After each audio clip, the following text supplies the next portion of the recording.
Hello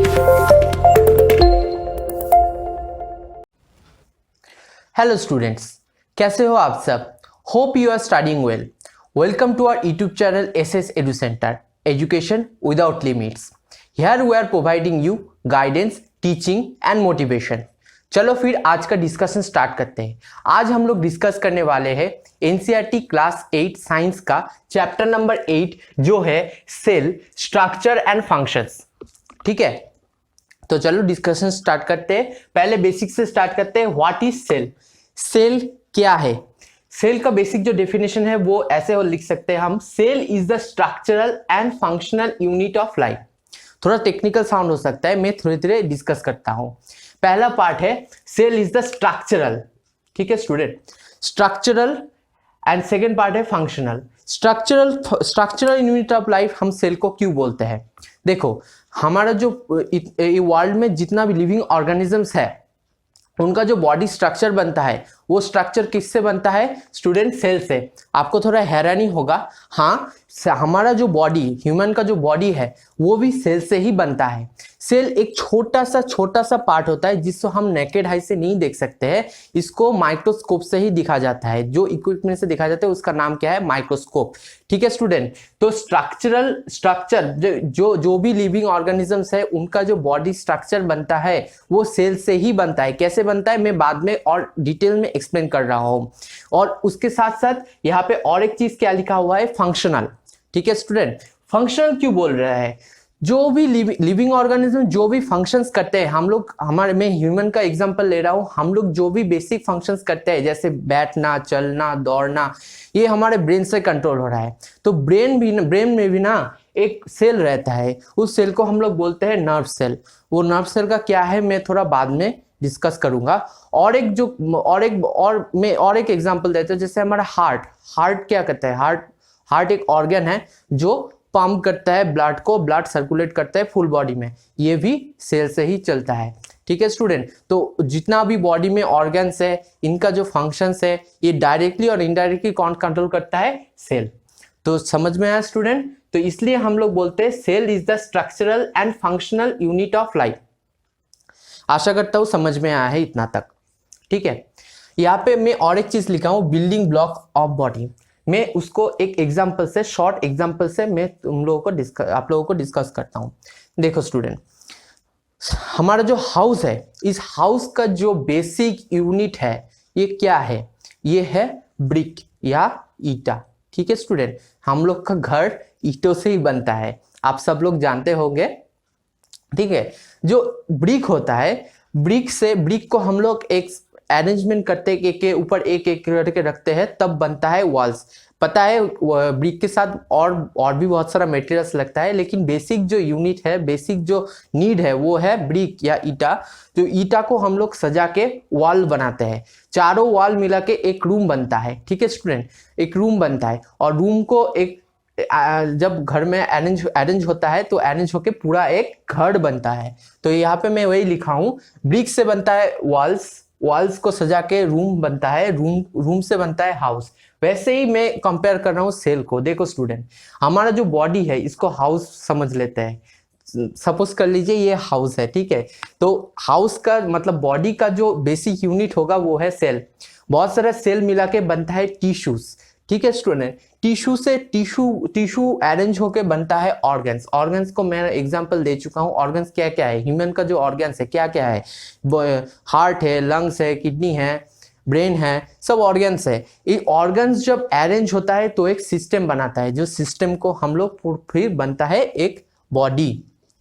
तो समझ में आया स्टूडेंट्स? बॉडी का जो बेसिक यूनिट है वो है सेल।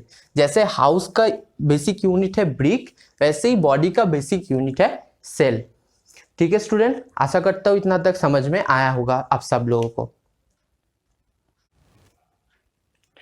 चलो स्टूडेंट्स, अभी हम लोग देख लेते हैं डिस्कवरी ऑफ सेल। कैसे सेल डिस्कवर हुआ था फर्स्ट टाइम। उससे पहले मैं आप लोगों को एक शॉर्ट इंफॉर्मेशन देना चाहता हूं। जो ब्रांच ऑफ साइंस जहां पे सेल को स्टडी किया जाता है उसको क्या बोलते हैं? उसको बोलते हैं साइटोलॉजी। ये इंफॉर्मेशन आप अपने कॉपी में अच्छे से नोट कर लीजिए, ये आपको जरूरत पड़ सकता है कि ब्रांच ऑफ साइंस जहाँ पे सेल को स्टडी किया जाता है उसको बोलते हैं साइटोलॉजी। साइटोलॉजी एक ग्रीक वर्ड से आया है, ठीक है। ये ग्रीक वर्ड कौन कौन से ग्रीक वर्ड से आया है? बस देखो, साइटो, ठीक है, साइटो वर्ड आया है काइटोस से, ठीक है, KYTOS, काइटोस से। काइटोस से ग्रीक वर्ड है जिसका मतलब है हॉलो। हॉलो को मतलब हॉलो को डिनोट कर रहा है यहाँ से सेल से, क्यों डिनोट कर रहा है मैं आपको बाद में डिस्कस करता हूँ, ठीक है। और ये है लॉजी, साइटोलॉजी। लॉजी आया है ग्रीक वर्ड लोगोस से। लोगोस का मतलब क्या है? लोगोस का मतलब है स्टडी। तो स्टडी ऑफ सेल, ये इसका मतलब है साइटोलॉजी, ठीक है स्टूडेंट्स, समझ में आया होगा। ये इंफॉर्मेशन आप अपने कॉपी में एक अलग से नोट कर लीजिएगा। तो आते हैं हम लोग हमारे मेन डिस्कशन डिस्कवरी में। तो फर्स्ट पर्सन या साइंटिस्ट बोल सकते हैं जिन्होंने सेल को डिस्कवर किया था, उसका नाम क्या है? Robert Hooke. उन्होंने फर्स्ट सेल को डिस्कवर किया था। कब डिस्कवर किया था स्टूडेंट्स? 1665 में, बहुत साल पहले उन्होंने डिस्कवर किया था। कैसे डिस्कवर किया था? उन्होंने एक्चुअली अपने लिए एक बेसिक माइक्रोस्कोप बनाया था। मैंने पहले ही बताया आपको स्टूडेंट्स के सेल बहुत छोटा होता है जिसको हम लोग नेकेड आई से नहीं देख पाते। इनको देखने के लिए जो इक्विपमेंट चाहिए वो है माइक्रोस्कोप। तो 1665, इमेजिन कीजिए स्टूडेंट, 1665 में उन्होंने फर्स्ट अपने लिए एक बेसिक माइक्रोस्कोप बनाया था, अपने हाथों से बनाया था, जो उन्होंने यूज किया था सेल को देखने के लिए। उन्होंने कौन से सेल को देखा था? उन्होंने देखा था कॉर्क सेल को। एक कॉर्क क्या होता है? कॉर्क बेसिकली क्या होता है स्टूडेंट्स? कॉर्क होता है ट्री का जो बार्क होता है, बार्क मतलब आउटर कवरिंग जो होता है, बार्क होता है, उसको हम लोग कॉर्क बोलते हैं। वो कॉर्क का सेल उन्होंने देखा था। कैसे देखा था? उन कॉर्क सेल को उन्होंने थिन स्लाइस लिया था, एक थिन स्लाइस उन्होंने बनाया था। स्लाइस करके उन्होंने अपने माइक्रोस्कोप के नीचे रख कर उन्होंने देखा था। मैं यहाँ पे थोड़ा ड्रॉ करके समझाने की कोशिश कर रहा हूँ उन्होंने कैसा देखा था अपने माइक्रोस्कोप के अंदर। देखो स्टूडेंट्स, उन्होंने जब देखा कॉर्क सेल को अपने माइक्रोस्कोप के नीचे, तब उन्होंने दिस टाइप ऑफ स्ट्रक्चर उन्होंने देखा। इन्होंने देखा था हनीकॉम्ब लाइक स्ट्रक्चर। ये क्या दिख रहा है आपको स्टूडेंट्स? ये लग रहा है ना मधुमक्खी के छत्ते के जैसा। ऐसा ही उन्होंने फर्स्ट देखा था, मधुमक्खी के छत्ते के जैसा, ठीक है स्टूडेंट। तो ये क्या है? बेसिकली एक हॉलो स्ट्रक्चर है, ठीक है। इनके अंदर कुछ नहीं, उन्होंने फर्स्ट कुछ नहीं देखा था, एक हॉलो स्ट्रक्चर देखा था। One body is separated from another body, ठीक है, अलग अलग ये सेपरेटेड है, सेपरेटेड एक चेम्बर उन्होंने देखा ना, हॉलो चेम्बर। तो इसलिए ये हॉलो से ही उन्होंने इनको नाम दिया सेल। तो ये एक इंपॉर्टेंट क्वेश्चन है, अच्छे से मार्क कर लीजिए स्टूडेंट, अच्छे से कॉपी में नोट कर लीजिए कि किसने सेल टर्म को कॉइन किया था। Who first coin the term cell? The term cell was coined by Robert Hooke, ठीक है स्टूडेंट। ये आप अच्छे से कॉपी में नोट कर लीजिए। तो रॉबर्ट हुक ने जो सेल देखा था ना स्टूडेंट, वो देखा था एक्चुअली डेड सेल। उन्होंने जिंदा सेल को नहीं देखा था, उन्होंने देखा था डेड सेल को। इसलिए उसके अंदर उन्होंने कुछ ऑब्जर्व नहीं कर पाए, हॉलो देख पाए सिर्फ, ठीक है। उन्होंने नाम भी रख दिया सेल। तो आप लोगों के मन में ये क्वेश्चन आ सकता है कि रॉबर्ट हुक ने अगर डेड सेल को फर्स्ट देखा था, तो किसने लिविंग सेल को फर्स्ट देखा था? लिविंग सेल कौन फर्स्ट ऑब्जर्व किया था? फर्स्ट लिविंग सेल को जिन्होंने ऑब्जर्व किया था उनका नाम है एंटनी वॉन लीवेनहॉक। थोड़ा सा नाम डिफिकल्ट लग सकता है आपको, ये एक डच साइंटिस्ट है। ये आप अपने कॉपी में नोट करके लग दीजिए, या फिर आप ये पूरा स्क्रीनशॉट ले सकते हैं इसका। एंटनी वॉन लीवेनहॉक, इन्होंने फर्स्ट लिविंग सेल को ऑब्जर्व किया था, थोड़ा इंप्रूव वर्जन ऑफ माइक्रोस्कोप से। अभी तो देखो हमारे पास मॉडर्न टेक्नोलॉजी है, इक्विपमेंट्स है, इलेक्ट्रॉन माइक्रोस्कोप है, इससे हम लोग सेल को स्टडी कर सकते हैं, अच्छे से स्टडी कर सकते हैं। लेकिन अभी भी सेल का मोस्ट ऑफ द पार्ट मतलब डिस्कवर हो, बहुत सारा चीज बाकी है। अभी भी हम लोग फुल्ली स्टडी नहीं कर पाए स्टूडेंट सेल को, ठीक है स्टूडेंट।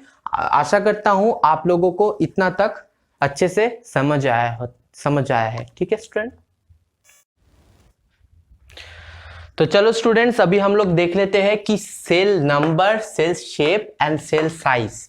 ठीक है, ये पैरामीटर्स हम लोग देख लेते हैं। मैं पहले ही बोल चुका हूं कि सेल बहुत छोटा होता है। ठीक है, और एक बात मैं बता देता हूं, सेल नंबर के ऊपर बेस करके सेल एनिमल या कोई भी लिविंग ऑर्गेनिजम्स का साइज डिसाइड होता है।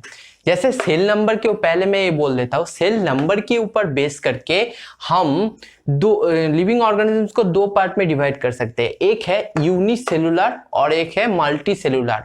मैं आपको ये सिंप्लीफाई कर देता हूं। देखो स्टूडेंट्स, यूनी का मतलब क्या होता है? वन। ठीक है, यूनी का मतलब है वन। मतलब क्या है? यूनिसेलुलर का मतलब है जो ऑर्गेनिज्म सिर्फ एक सेल से बना है, सिर्फ एक सेल, इमेजिन कीजिए स्टूडेंट, सिर्फ एक सेल से बना है, उनको बोलते हैं यूनिसेलुलर। ठीक है, और मल्टी सेलुलर। ठीक है, मल्टी का मतलब क्या है? More than one. मतलब जिस ऑर्गेनिज्म में मोर देन वन सेल, मतलब बहुत सारा सेल से बनते हैं, उन लोग को बोलते हैं मल्टी सेलुलर। एग्जाम्पल से मैं आपको एक्सप्लेन करता हूं। यूनिसेलुलर का एग्जाम्पल क्या होगा? Amoeba, paramecium. ठीक है, ये है एमीबा। ये क्या है मैं आपको थोड़ा सा बाद में डिस्कस कर लेता हूं। एमीबा एंड पैरामीशियम ये एग्जाम्पल्स है यूनिसेलुलर का। आप ये नोट डाउन कर लीजिए अच्छे से। ये भी आप अच्छे से नोट डाउन, ये ट्री भी आप नोट डाउन कर लीजिए, आपके लिए अच्छा लगेगा।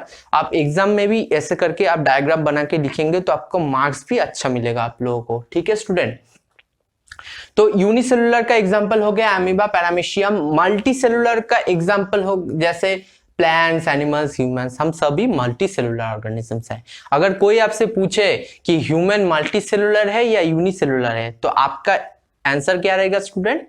आपका आंसर रहेगा हम मल्टी सेलुलर ऑर्गेनिजम्स है। ठीक है, तो आपको एक आइडिया में देता हूं कि कितने नंबर ऑफ सेल हमारे बॉडी में रह सकते हैं। ठीक है, हमारे शरीर में billions and trillions of cells है। ये बिलियंस एंड ट्रिलियंस कितना होता है आपको मैं एक आइडिया देता हूं। बिलियंस मतलब 100 करोड़। 100 करोड़ से बनता है 1 बिलियन। 1 बिलियन बनता है 100 करोड़ से, और 1000 बिलियन से बनता है 1 ट्रिलियन। तो आप लोग एक बार इमेजिन कीजिए कि कितने सारे सेल्स हैं हमारे बॉडी में। ठीक है, 1000 बिलियन से 1 ट्रिलियन मतलब ऐसा ट्रिलियंस ऑफ सेल हमारे बॉडी में है। ठीक है स्टूडेंट, आशा करता हूं नंबर का कॉन्सेप्ट आपको समझ में आया होगा। ठीक है स्टूडेंट, ये ट्री आप याद रखेंगे। अब हम लोग आते हैं सेल शेप में। ठीक है, बहुत सारा डायग्राम्स आप लोगों को दिख रहा होगा, मैं एक एक करके आपको समझाता हूं। ये जो सेल है ना स्टूडेंट, ये है एमीबा का सेल। ठीक है, ये ओनली वन सेल है। ठीक है, सेल का शेप कैसा होता है? सेल का शेप का कोई फिक्स नहीं है। ठीक है, ये कभी इरेगुलर हो सकता है। जैसे एमीबा का जो सेल शेप है ना, ये ना चेंज होते रहता है, ये कभी भी फिक्स नहीं है। ये ऐसे ही थोड़ा धीरे धीरे चलता है। इसका सेल का शेप जो है चेंज होता है। किसी सेल का जो सेल शेप है वो फिक्स्ड रहता है। ठीक है, ये देखो एमीबा है। ये एमीबा का जो एक एक्सटेंडेड पार्ट्स आप लोगों को दिख रहा होगा, ये इसका लेग्स है। आप इमेजिन कर पा रहे हो एक यूनिसेलुलर ऑर्गेनिज्म कैसे चलता होगा? ये ना उसका लेग्स है। इसको बोलते हैं स्यूडोपोडिया। क्या बोलते हैं स्टूडेंट? स्यूडोपोडिया। स्यूडो का मतलब क्या होता है? Pseudo means false. Pseudo means false और पोडिया का मतलब लेग। तो क्या हुआ? स्यूडोपोडिया का मतलब है फॉल्स लेग। तो इसका ना ट्रू लेग नहीं है, इसको बोलते हैं स्यूडोपोडिया। तो ऐसे जैसे ही मैं और भी डिस्कस कर रहा हूं, जैसे हमारा ये क्या है? ये है एक्चुअली आरबीसी। आरबीसी मतलब रेड ब्लड सेल्स। हमारे ब्लड का कलर रेड क्यों है? इसके वजह से, रेड ब्लड सेल्स की वजह से। इन सेल्स का ये भी एक सेल है, एक सिंगल सेल है। ये एक सिंगल सेल है। ये सिंगल सेल का शेप क्या है? स्फेरिकल है। ठीक है, ये क्या है, ये एक स्पिंडल शेप्ड सेल है। ये कौन सा सेल होता है स्टूडेंट्स, हमारा जो मसल है, बॉडी का मसल्स है, ये मसल्स जो है ये इस टाइप के सेल से ही बनता है। ठीक है स्टूडेंट्स, ये स्पिंडल टाइप ऑफ सेल है। और एक सेल है जो नर्व सेल, बहुत इंपॉर्टेंट है स्टूडेंट्स, हमारे ब्रेन में ये सेल रहता है, मैं आपको पहले ही बोल चुका हूं, ये है हमारा नर्व सेल। ठीक है, हमारे ह्यूमन बॉडी में सबसे लॉन्गेस्ट सेल कौन सा है, सबसे लॉन्गेस्ट सेल है नर्व सेल। ठीक है, ये लॉन्ग ब्रांच टाइप का होता है। ये देखो स्टूडेंट्स, सबसे लंबा जो सेल है वो है नर्व सेल, सब कुछ कंट्रोल करता है, हम ये करता है हमारे ब्रेन का जो काम है ये सेल ही कंट्रोल करता है। तो different type of size and shape and number समझ आ गया होगा, आशा करते हो स्टूडेंट। अब आते हैं हम साइज में। ठीक है, तो सेल का जो साइज है ये मैं बोल चुका हूं बहुत छोटा है एज यूजुअल। ठीक है, एज यूजुअल इसका साइज बहुत छोटा होता है, लेकिन हम लोग रोजमर्रा की जिंदगी में एक सेल को देखते हैं। आपको पता है कौन सा सेल? यस, ये है अंडा। अंडा जो है ना, ये एक सेल की तरह ही होता है। कैसे होता है ये आपको बाद में जब मैं सेल का पार्ट पढ़ाऊंगा उससे रिलेट करके मैं आपको एग्जांपल से समझाऊंगा।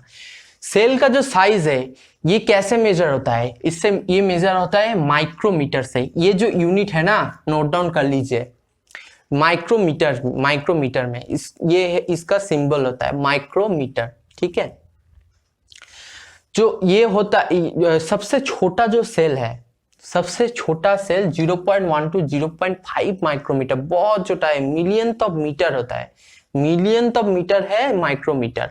ये जो सेल का साइज है ये किस में दिखा जाता है, सबसे छोटा जो सेल होता है वो माइक्रोप्लाज्मा का होता है। आप ये नोट डाउन कर लीजिए, MYCOPLASMA, माइक्रोप्लाज्मा का जो सेल है उसका साइज सबसे छोटा होता है। ठीक है, तो सबसे छोटा सेल तो हो गया, तो सबसे बड़ा सेल किसका है? सबसे बड़ा जो सेल है मैं बोल चुका हूं अंडा एक सेल है। तो ऑस्ट्रिच का जो अंडा है, ऑस्ट्रिच आपको पता होगा शुतुरमुर्ग, उसका जो अंडा होता है वो सबसे बड़ा होता है। इसका डायमेंशन क्या है? 170 मिलीमीटर टू इंटू 130 मिलीमीटर। ठीक है, तो सबसे बड़ा सबसे छोटा तो हो गया। अभी आप लोगों के मन में एक मीथ हो सकता है, सर एलिफेंट का सेल एलिफेंट तो बहुत बड़ा है, और एक समझ लीजिए एक चूहा। ठीक है, एलिफेंट बड़ा है मतलब इसका सेल का साइज भी बड़ा होगा, रैट छोटा है इसका सेल का साइज भी छोटा होगा, इसलिए मैं यहाँ पे लिखा हूं बिग एनिमल बिग सेल। ये क्या सही है? नहीं स्टूडेंट्स, सेल का साइज ऑर्गेनिजम्स के साइज के ऊपर नहीं डिपेंड करता है स्टूडेंट्स। ठीक है, जैसे मैं एलिफेंट और रैट का ही एग्जांपल ले रहा हूं। एलिफेंट का जो नर्व सेल है, मतलब ये जो सेल दिख रहे हो नर्व सेल, और रैट का जो नर्व सेल है उनका साइज ना सेम होता है। तो ये एक मिथ है कि बड़ा एनिमल होगा तो उसका सेल भी बड़ा होगा। नहीं स्टूडेंट्स, ऐसा नहीं होता है। सेल का साइज सेल एनिमल के साइज के ऊपर डिपेंड नहीं करता है। होप आप सबको ये तीनों पार्ट अच्छे से समझ आया होगा। तो स्टूडेंट्स, आज के वीडियो के लिए बस इतना ही। नेक्स्ट वीडियो में हम लोग डिस्कस करेंगे what the different parts of cell and the comparison between plant cell and animal cell.